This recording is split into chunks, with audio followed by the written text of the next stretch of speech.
Hey y'all, it's Prosper here. Welcome back to another video. I know it's been a long time, but we back, bro. I was sick for like 2 weeks, bro. So, shit. Last video I uploaded was like what, 24 days ago. But let's get into it. We got some more foreign videos. The Taliban's plan to control global trade. So let's get into it, guys. Let's jump right into this bitch. Yes, Look sir. at this map of Afghanistan. Ooh, okay. There's this weird little strip of land that still technically belongs to the country. That's the Wakhan corridor. It's 350 kilometers long and 16 to 64 kilometers wide. The corridor separates Tajikistan and Pakistan and ends at a short border with China. It's one of the most remote regions on Earth. Huge mountains, barely inhabited valleys, and places so difficult to reach, they seem almost untouched by time. It's home to nomadic life, to striking natural beauty. Damn. But the Wakhan corridor is about to change forever. Oh, fuck. Because right here, the Taliban are building a 120-kilometer highway, which will connect Afghanistan to China. A project they say will transform the country's economy. I mean, it would, because But its China's significance like reaches second far in the beyond world. the country's borders. So. It could change global trade, offering an alternative route for Chinese goods flowing west. For China, the Wakhan corridor could become an important link in the new Silk Road, a massive global infrastructure project to expand China's economic influence. Damn. Yeah, I mean, like, China is already like one of the richest countries The highway in the world, will run through the very core of Afghanistan's history, shaped by the many empires that have come and gone. And at the same time, it opens a path toward Afghanistan's uncertain future, economically, politically, and culturally. Yet online, we only found rough plans of the highway's construction. No footage, no details, no progress updates. So, we sent our reporter Vali to investigate. Really? That's crazy. He knew it would be a long and dangerous adventure. Damn. But he wasn't ready for what came next. For all this for content is crazy, I can't lie. Shit actually looks tough, bro.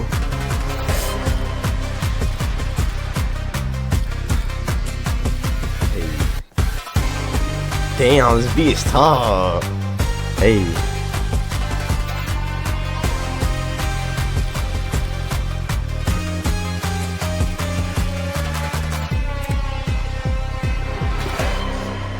It's mad tough, bro. Important disclaimer. The political views expressed in this film represent the perspective of Fern. The people appearing on screen or assisting in production in Afghanistan are not connected to, nor responsible for these interpretations. I feel What like the fuck? these Afar people, they really embrace the spirit of this place. Regular Fern viewers are already familiar with Vali. Last year, he flew to Ethiopia for us and explored an active volcano zone accompanied by kids carrying Kalashnikovs. What A few the months hell? ago, he flew Kids to carrying Fiji to AKs, investigate a doomsday cult taking over the paradise. Crazy. But this story is a whole different beast. Traveling to Afghanistan is neither easy nor particularly safe. You can't just book a flight to the Wakhan corridor. You have to fly to the capital Kabul and then continue by car for multiple days. Damn. And trying to get permission to film, do journalism or any sort of media in Afghanistan is hard. Yeah, I don't know The why. Taliban are a predominantly Pashtun hardline Islamist group. They regained power in the country and retook control in August 2021 when the US and other Western countries withdrew their armies. Since then, the human rights situation has gotten worse and worse. The rights of women and girls are severely restricted and critical voices are being silenced. Damn, The what happened to your Taliban eye? police What the public fuck? spaces and situation has gotten are being silenced. Damn, shit. The Taliban police public spaces, operate checkpoints across the country, and even search people's phones. Sending Vali there takes a huge amount of time and preparation. Yeah, don't be a terrorist. We've got a whole there, team bro. working behind the scenes to make sure he can actually get there. From applying for visas, booking flights, to securing the journalist permit. On top of that, we bring in outside experts who know the ins and outs of traveling in Afghanistan. We run multiple security and risk calls and try to plan for every all this for scenario. content is And there's crazy. so much to consider. Shit. Parts of the journey go up several thousand meters in altitude, which means altitude sickness is a real risk. Damn. There's also the reality of Afghanistan itself. The country is politically unstable, And in the Wakhan corridor, you're basically on your own. Almost no cell signal. The terrain is tough. Clean drinking water is hard to come by. And if something goes wrong, proper medical care could be days away. No. That's why Vali doesn't travel alone. He's accompanied by a field producer and medic. And with him come 50 kilos of luggage full of medical and emergency equipment. There's no help there. We're helping ourselves. Then finally, on the 19th of August 2025, Vali and Rob fly to Kabul. It's going to be a long trip. They're going to drive from Kabul to Faizabad and then to Ishkashim, which is the gateway to the Wakhan corridor. According to the Taliban, the newly built 120-kilometer highway project runs from here to Bazai Gonbad to the southeast, all the way to the border with China. Damn, but before they hit the road, let's take a closer look at Afghanistan. The country covers about 650,000 square kilometers in South-Central Asia and has a population of roughly 43 million people. Most Afghans live in rural areas, though there are major urban centers such as Kabul. When we speak of the Afghan people, it's important to understand that Afghanistan is far from homogeneous. It's home to plenty of ethnic groups and cultures. Dari and Pashto are the two official languages, but many others are spoken across its many regions. Afghanistan is also home to nomadic communities. Groups such as the Waki and the Kyrgyz have lived in the remote high valleys of the Wakhan corridor for generations. Geographically, Afghanistan is landlocked, sharing borders with Pakistan, Iran, Turkmenistan, Uzbekistan, Tajikistan, and China. What the fuck is that? Because of its location, the land we now call Afghanistan has long been of interest to the world's superpowers. Afghanistan has been conquered again and again throughout history by Alexander the Great and Genghis Khan, the Turkic conqueror Tamerlane, the Mughal emperor Babur, as well as the Turks, Huns, Persians, Arabs, and countless others. Empires came and went, some staying for decades, others for centuries. Yet, no superpower managed to hold onto Afghanistan permanently. Because of that, it's often called the graveyard of empires. In the 19th century, the British arrived, and Afghanistan became the stage of a rivalry between Great Britain and Russia known as the Great Game. The contest redrew the map of the region. The Wakhan corridor emerged as a narrow buffer zone, separating the British and Russian empires. In 1919, after three British-Afghan wars, Afghanistan gained its independence. So much has changed since the Great Game. For example, how we do business. Today, you can build a trade empire without needing every web source you want, colors, aging with unlimited business apps. Scan.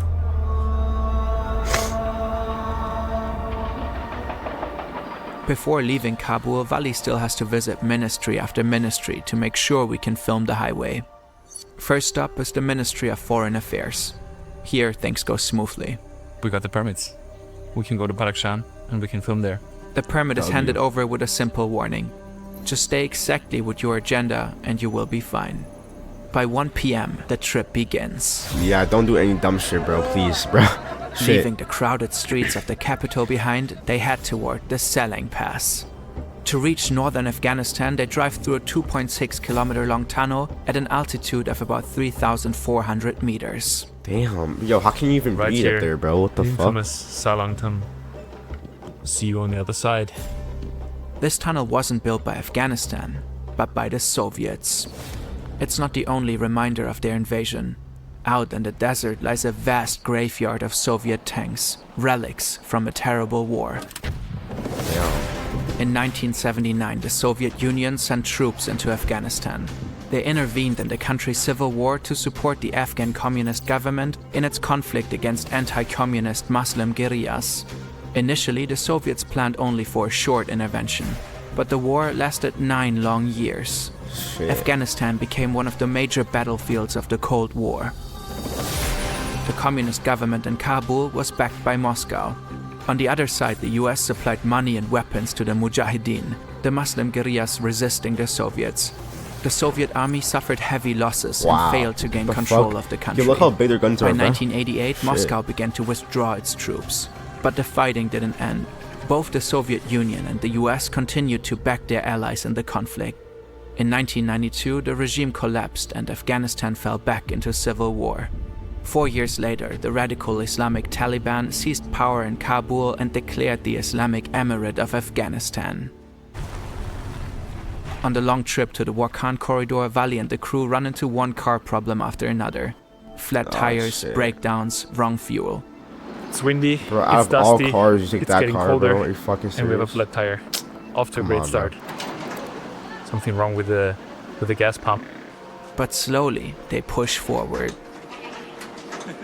We're gonna drive through the night, slowly, carefully, to catch up a little bit on the schedule with all the time that we lost. The roads and the driving is honestly a little bit stressful, a little bit chaotic here. A little bit being a bit of an understatement. Yeah, I'll be mad tired, bro. We'll get through this. Doing all that shit, bro. Like, come on. And the journey is worth it. We've been on the road now for probably around 20 hours. Shit. And the landscapes are just that's beautiful. mind-blowing.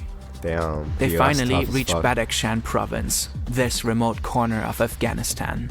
The Wakhan corridor is also in this province. It's still a long drive though.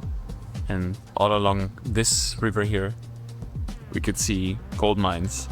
Afghanistan is rich in natural resources. Beneath its mountains lie vast deposits of copper, iron, rare earths, and gold. The Taliban sit on minerals worth nearly $1 trillion. Damn. But in reality, most of it still remains untouched. These kids are building these parts for the gold extraction. Extract this place is full of gold mines. It's a proper gold rush here. Vali and the crew finally make it to Faizabad, the capital of the Badakhshan province. The plan for the day seems simple. Walk into the ministry, pick up another filming permit, and move on. But things don't go as planned. Bro, things never go as planned in life, bro. I swear. I swear, bro. With this beautiful view over Faizabad. I'll tell you what happened today. Once we came here, things really turned around. The local ministry suddenly informs Vali he's not allowed to film anywhere in Badakhshan. According to a ministry employee, the order comes straight from the Taliban. Damn. And we can actually find a news article about this ban. Under Article 17 of the law, the broadcast of images of living beings is explicitly prohibited. Shit. But that's not the only reason. Another concern that one employee raised was that if this story goes viral, if many people get to know about this road project, which has been tried to be kept secret as good as possible, all the neighboring countries and general, people will know about this project and try to pressure China, try to somehow make this project not happen, which I found bizarre again, because there has been a lot of Afghan news coverage on the road. Not very exact information on how far it actually is or photo material, but it seems there is certainly pride in sharing this project. So to be completed it's before all winter? super confusing to us. Then, out of nowhere, the director of the ministry calls. Seems like we got it. Under strict conditions, permission for filming is granted. Damn. Vali and the crew are not allowed to enter the wildlife area in the Wakhan they have corridor. that much influence? They can't go near Pakistani border regions, understandable. And they are forbidden from going to the border with China, the very area where the highway is connecting both countries. One of the essential spots we plan to visit. Vali and the crew are only allowed to drive to Bazai Gonbad. Why did they change their mind? We can't know for sure. Vali and the crew have no other option than to adapt. We'll still make use of the permissions that we do have and try and see what it is that we can get. And he doesn't falter. Camera in hand, he presses forward, capturing sights of Afghanistan you have likely never seen before. Okay, this is it, the last checkpoint. And now we're officially in Wakhan. It's so windy out here. First 80 kilometers of the Wakhan down. Took us about 5.5 hours. But the cities though, bro? Nah. And we reached Kandut, which is the administrative village of the Wakhan. Over the next few days, the journey takes him from the bustling streets of Faizabad along roaring rivers. How is this gonna go? Through secluded valleys. See the little bucket he has in his hands? Whenever a donkey has to poop, he tries to catch it so it doesn't fall down on the food. Past breathtaking mountain panoramas, deeper into the heart of the Wakhan corridor. The Wakhan splits into two. This side goes to the Little Pamir, which is the way we're going. And on that side, just over here, is the pass to Pakistan. It's just 7-8 kilometers that way. All the mountains you can see here are actually on Pakistani side. It's pretty tough. Vali and the crew arrive in Sarhad. This is where the 120-kilometer highway to China begins. A project the Taliban see as key to forging new alliances after decades out of power. With the new century, the Taliban firmly established control over large parts of Afghanistan. They also gave shelter to Al-Qaeda, the militant Islamist organization founded by Osama bin Laden in the 1980s. What began as a logistical network to support Muslims fighting against the Soviet Union during the Afghan War evolved over time. By September 2001, it had become a terrorist organization known worldwide. The search is underway for those who are behind these evil acts. I've directed the full resources of our intelligence and law enforcement community. Yeah, he definitely knew about that shit, to find those responsible and to bring them to justice. In response, the US launched a military operation aimed to go after Al-Qaeda and overthrow the Taliban government and invaded Afghanistan. 26 days after the attacks on New York and Washington, America and Britain have begun the military campaign against Osama bin Laden and the Taliban regime. By the end of 2001, the Taliban had been ousted from Kabul. Damn. The United Nations called for a new political beginning in Afghanistan, and NATO allies joined efforts to stabilize the country. As part of the Resolute Support Mission, about 10,000 troops from 36 NATO and partner countries were stationed in Afghanistan. They stayed here, quote, to train, advise, and assist the Afghan security forces and institutions, so that Afghanistan would never again be a safe haven for terrorism. But alongside the military operations come countless reports of abuses and war crimes committed by soldiers, killings of civilians that were often ignored, covered up, or never properly investigated. And despite 20 years of international presence, the political situation in Afghanistan remained unstable. Then came the summer of 2021. The US military, along with NATO allies, withdrew their troops from the country. We did not go to Afghanistan to nation build. And it's the right and the responsibility of the Afghan people alone to decide their future and how they want to run their country. The withdrawal was chaotic. Hundreds of thousands were evacuated. But thousands more who had worked for the US and its allies were left behind in Afghanistan. Since the Taliban retook control, they have brought back harsh Sharia-based laws. The human rights situation has worsened. Arbitrary arrests, torture, public executions of journalists, human rights activists, and former government employees. In many cases, family members are reportedly forced to pull the trigger. The Taliban banned girls and women from secondary and university education. Bro, what? No more school for girls older than 12. Why? Most Afghans oppose this ban. And to this day, a lot of courageous Afghan women fight against it, like activist Fatima Amiri. Bro, I'm someone who has felt every kind of pain that girls in my country experience. Shit. I'm the girl whose school was closed. I still remember the day when they closed my school, how painful it was. In September, the Taliban banned books written by women from Afghan universities. Bro, to keep girls learning, radio stations broadcast daily lessons in subjects like math, chemistry, biology, and literature. The girls sent their homework through a secret network of allies, fathers, brothers, teachers, who risked their lives to make sure the girls can keep getting an education. Bro, what the Since fuck? coming back to power, the Taliban have issued more than 70 decrees that violate women's rights. I have spoken to countless women, people who've been deported from Pakistan, from Iran, and they will tell you that they are in despair, that life has never been more challenging for them, that the Taliban's return has squashed their dreams.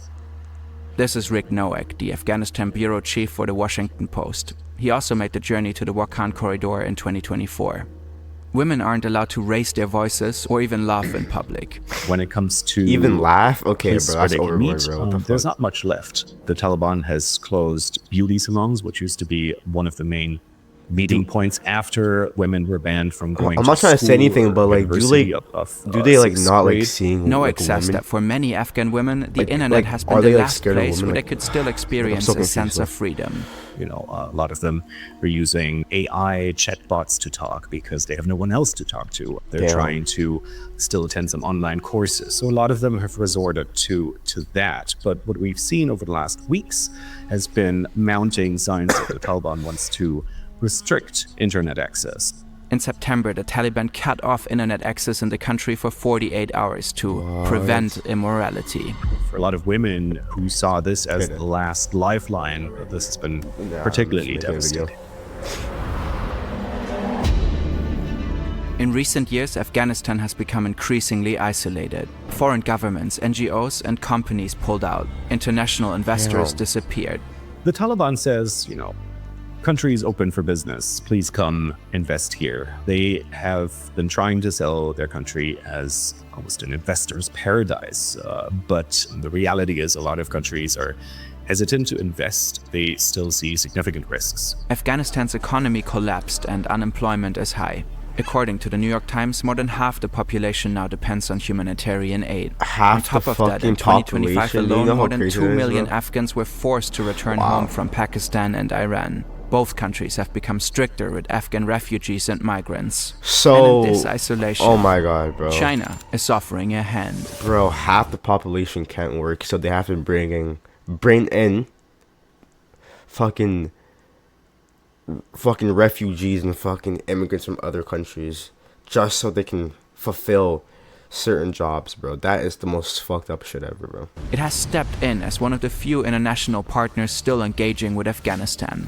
China has become Afghanistan's biggest investor. By late 2023, it was their third largest supplier of imports. China has even posted an ambassador in Afghanistan. And Beijing has reasons to be interested. Afghanistan sits on massive untapped reserves of copper, lithium, and rare earths. These are strategically important for China. The country is thinking about extending the China-Pakistan Economic Corridor, or CPEC for short, into Afghanistan. CPEC is basically a huge trade and infrastructure route through China and Pakistan.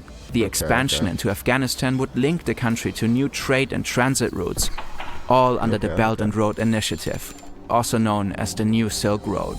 That's China's enormous global infrastructure project. With the New Silk Road, the country wants to expand trade routes and broaden its political and economic influence. The routes run both over land and at sea to connect Asia, Africa, and Europe.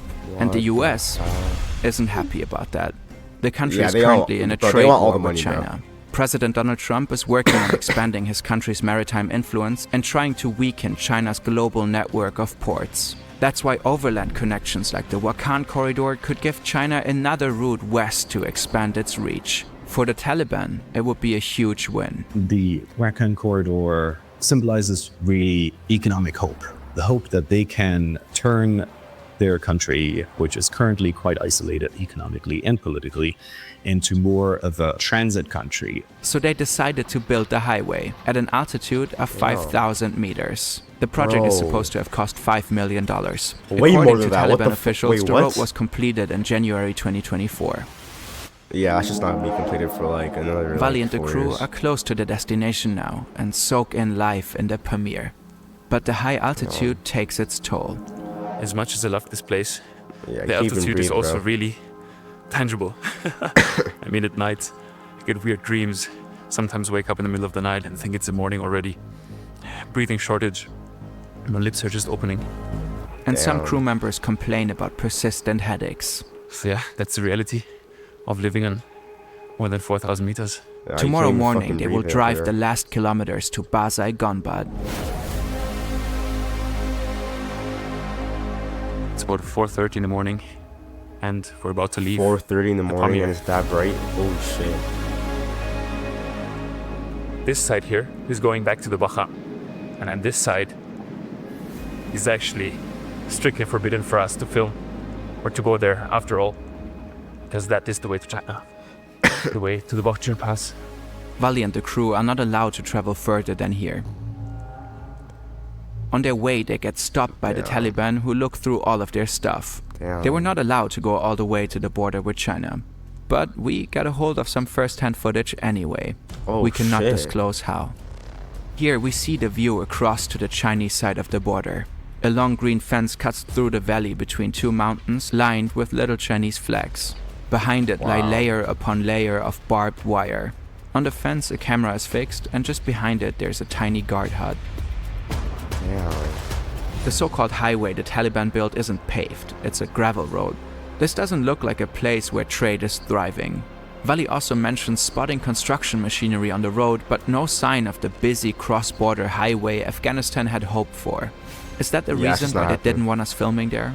Do they want to hide that there's no thriving trade yet? For Vali, the questions are only just beginning.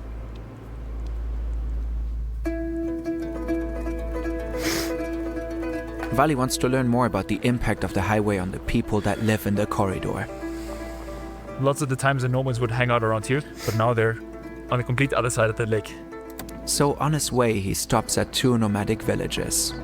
And he learns life for these Kyrgyz nomads is breathtakingly beautiful, but also brutally unforgiving. The Kyrgyz are a Turkic ethnic group. Most of them live in Kyrgyzstan, Uzbekistan and China, but some settled in the Balkan corridor. For centuries, the Afghan Kyrgyz moved across Central Asia and were known for raiding Silk Road caravans, the ancient trade route connecting China with the West that the country is trying to revive. Their settlement in the Wakhan corridor started in the 16th century. Throughout the 20th century, Kyrgyz migrated to the Afghan Pamirs, fleeing Soviet and Chinese communist threats and expulsions. In 2021, when the Taliban took over, many Kyrgyz fled across the border to Tajikistan. They sought refuge, but their plea for humanitarian aid went unanswered. So they returned after just 2 weeks. Today, only about 1,000 to 2,000 of them remain in the Afghan Pamir. Living in these high-altitude valleys is tough. We have reached the nomad camp. It's about 8 families there. You can see in the background these tents. They live here for the summer, and for winter they're gonna move over to the other side of the lake. And yeah, I can notice right away, it's a tough life. Access to healthcare is limited, and child and maternal mortality rates are high. But the Kyrgyz lifestyle is deeply tied to the land, and despite centuries of political upheaval, they've managed to keep their traditions and language alive. They're nomadic herders. They move seasonally with their goats, yaks and camels and live in yurts. Inside, the space feels cozy. They have colorful rocks on the floor, low beds and stoves for warmth, making it not just a home, but also a shelter against the brutal weather. For this night, Vali and the crew get to sleep in one of these yurts, experiencing firsthand how the Kyrgyz live high up in the mountains. So in this village we are now, the water doesn't seem too clean. There's some trash in the river, so we're just walking upstream a few hundred meters, collect some water, and hopefully make it drinkable. We're gonna have to boil it, disinfect it. Oh, perfect. It's like chai. Boiling water is not that effective, bro. I can't even hold you. It's not that effective, bro. One morning, Vali meets 2 teachers from Badakhshan. Because of the new road, they can now come here for 5 months every summer to teach the Kyrgyz children. Time for school? Definitely gonna be. Then they got fresh backpacks. Inside a small classroom, the kids sit on the floor and are focused on their lesson. One girl is here as well, but the strict rules of the Taliban also apply here in the high valleys of the Wakhan corridor. She may only be allowed to attend school until she's 12 years old. Bro, that's still crazy. And on his whole trip through Afghanistan, Vali is not allowed to film any that's women. Oppression, bro. That's oppression, in the background, look at that. I can see the women milking the yaks. Sadly, I cannot take any images or videos of the women. It's well, strictly prohibited. The Kyrgyz village leader gives Vali a clear message. He told me that I could take videos of whatever I want, but not of the women. Which is sad, because first of all, these women are just beautiful with their dresses, their appearance. And it also seems that most of the daily work is done with the women. I mean, milking, cooking, collection of fire dung and making the fire happen, making the tea, I think even the yak herding is partly done by women. For the Kyrgyz living here, the highway is a game changer. Ajibuto tells Vali game changer. Changes that have transformed. Ajibuto tells Vali that it's opened a connection to the outside world. Before, they were completely cut off from places like Sahat, Kandud or Ishkashim and had to travel by foot and with their animals.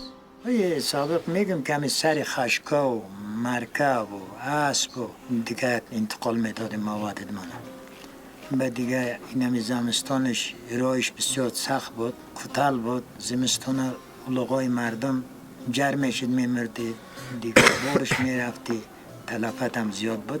It was a multiple week endeavor for them to buy flour for bread. بعد را آرد میکردیم بعد دیگه بار میکردیم یکم 15 روز 16 days to return home. الا تا خانه میرسیدیم. اینم یالی پر خدا اینم By the grace of God, things have changed. A new road has been built, the Madras are active again, and we have mobile network again that allows us to touch in anything. Schools have also improved significantly. Today, many facilities are available to us, whether we need, we can access transportation. Oh my god, shit's fast as hell. We can access transportation at any time, 24 hours a day. If someone falls ill, we have vehicles to take them back.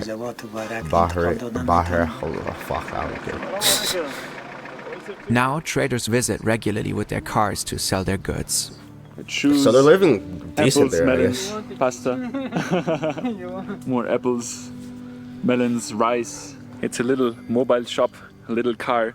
It came from Juram, maybe 3 days journey to try and sell their stuff here. That's incredible. For the Kyrgyz, the highway has brought real, tangible change.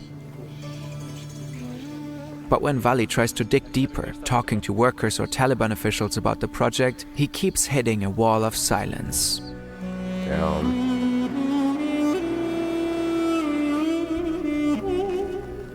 Vali keeps trying to set up interviews again and again. At one point, he meets the project manager of the construction company responsible for building the highway. Finally, a chance to get some answers. But when they sit down, the man immediately backs out. Well, he said he cannot give any interview, he cannot be on video. Why don't they want us to talk to him? Bro, they're like But it doesn't stop there. Probably, bro. Vali manages to meet the district head of Wakhan. The atmosphere is tense from the very first minute. The first question he asked was like, so is your country part of NATO? And so very soon it was clear that there's not going to be any interview, and he also denied us of doing any reporting on the road whatsoever, which is completely different to what we've been told before. Things just keep getting weirder. Vali manages to arrange an interview with a local tour guide. But as soon as they return, the situation gets tense. A crew member of Vali gets a call. Oh shit. It's from the GDI, the Afghan General Directorate of Intelligence. They tell him, very directly, that I have to delete all footage of the roads and construction and anything that has machinery on it. Oh, fuck. What is going on? Damn, bro, they're serious. For the Taliban, the idea of opening direct trade with China through the narrow Wakhan corridor is a dream. But talk of fully opening the border remains hypothetical. China seems to be cautious. Security is another big concern. Fears that this could be used by militant groups, by terrorists to enter China. In the Badakhshan province, militant groups like the East Turkestan Islamic Movement have found shelter. Beijing worries about extremists slipping across the border. It has pushed the Taliban to deal with these threats and protect China's interests. The Taliban point to the newly finished gravel road through the Wakhan corridor as proof of progress. They present it as a highway to the future, a symbol of sovereignty, and a promise of economic revival. But the reality looks different. The road is not practical for heavy trade. And right now, most goods between China and Afghanistan still go by sea through Pakistan's ports in Karachi and then by land. You have to keep in mind, I mean, the road we traveled on even 200 miles away from that's that real was nasty, often yeah. quite bad. So it would take trucks quite a significant amount of time to travel on that road. If you wanted to turn this region into a transit hub, you probably would need to invest heavily into improving the road that already exists. And so it's not just about re-extending the road to the border, building out the pass. It is also about the whole infrastructure beyond that. At least for now, Afghanistan's dream of transforming global trade through the Wakhan corridor remains just that. A dream. Vali and the crew have made it back to Kabul. It has been a remarkable journey. They drove hundreds of kilometers, spoke to countless Afghans. They witnessed the country's incredible beauty, but also its many problems. Soon Vali will board a plane and leave. That's it. I'm leaving Afghanistan. Most Afghans can't do that. They remain under the strict rule of the Taliban, with few signs that life is improving. The new highway itself tells us a story of contradiction. It seems like a road towards progress, but it is built in a country where the regime is going back in time. And yet, there's still hope. Still fucked. For the people of the Wakhan corridor, this road has already made life a little easier. And beyond that, many Afghans continue to hope for economic opportunity, for open borders, and a future in which women regain their freedom. Wow, there's so many things here. Damn, that was a good episode, yeah. This is overwhelming. So much to see, so much going on. That was a good episode, y'all. Holy shit, but bro, Taliban still in the country, bro. They still have a lot of power, bro. I feel bad for the women there, bro. Fuck. It's actually terrible there, bro. Like I don't know what the fuck. Okay, Jester, we get it. Okay, but yeah, but it's just fucked there, bro. If y'all want some more reaction videos, y'all know what to do. Give me some likes. Drop a like, drop a comment, and prosper.